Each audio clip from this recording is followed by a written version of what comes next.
Here is a detailed review of a 00 gauge layout that was resurrected to exhibition standards following years of storage. Featured in the October 2017 edition of the Hornby magazine, the layout has been exhibited at numerous shows.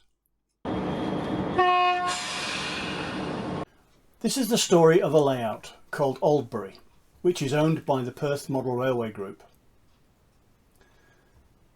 If you're new to the Heritage and Model Rail channel, become a subscriber and don't forget the bell icon to be notified of new content. I'm assisted in this description by Stan Moog from the Perth Model Railway Group. Oldbury is a 00 gauge layout which represents a Western Region terminus station.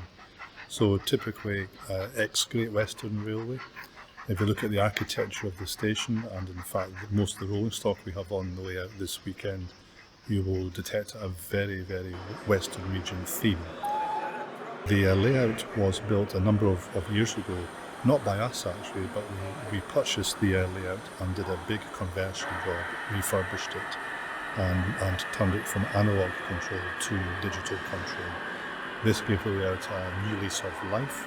And since then we've shown the layout all over the country, and also had it featured in a couple of magazines. So it just shows what can be done to breathe new life into a layout.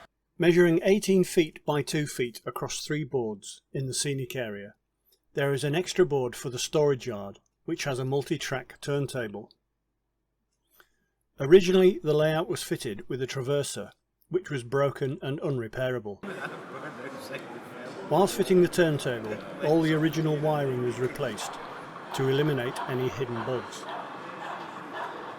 The scenic part of the original layout had not stood the test of time. Many buildings and fixtures were replaced. Grassy scenic areas were faded and patchy and were restored with large amounts of woodland scenic materials. The original signals did work, but were broken. New replacements were to be built and operated via Moog servos. Club members wanted hands-free operation, so all rolling stock were to be fitted with KD style couplings with magnetic uncouplers installed strategically around the layout. 2011 was the layout's first return to the exhibition circuit in a DC configuration, where it received many favourable comments.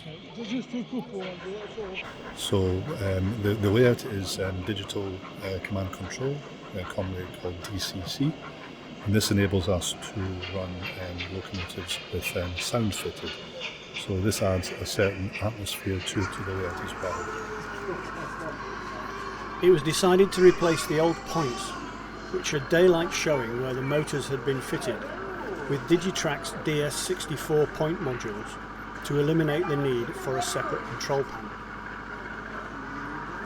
A servo was also fitted to the engine shed doors so that they can be opened and closed. Signals were finally finished with replacements from ratio kits. There is no interlocking between the points and the signals, so polite instructions remind operators to stick to operational requirements. The layout requires 2 operators, one controlling the scenic area and one on the turntable to turn or select the next train. Passenger traffic is usually suburban coaches with a locomotive, although diesel multiple unit or rail bus can be seen. Freight traffic consists of coal and a mixture of merchandise for road distribution. The addition of DCC sound has been a big improvement to the layout. Decoders from Lock Sound and Zimmo provide sound from Hawes, Digitrains and SWD. Favourites are the Prairie Sound by Tony Molyneux and the Hymec Active Drive by Paul Chetter. Rebuilding the layout has provided a lot of fun and has given many members an introduction to DCC, route setting, sound, KD couplings, static grass and much more. We're very pleased with the layout, and in fact it draws crowds and is very popular as a discussion point. Today we've had lots of people asking questions on how we built the layout and how we control it, and it's really useful to be able to demonstrate the technical side on what is quite a small layout. The layout shows what can be done with an old, tired model that didn't need to be scrapped. Before you throw away that old layout gathering dust at the back of the loft, think about how it can be recycled for a new lease of life. My thanks to Bill Garden and Stan Moog for their input. To view some of my other content, click on a playlist. Don't forget to subscribe, and I'll see you there.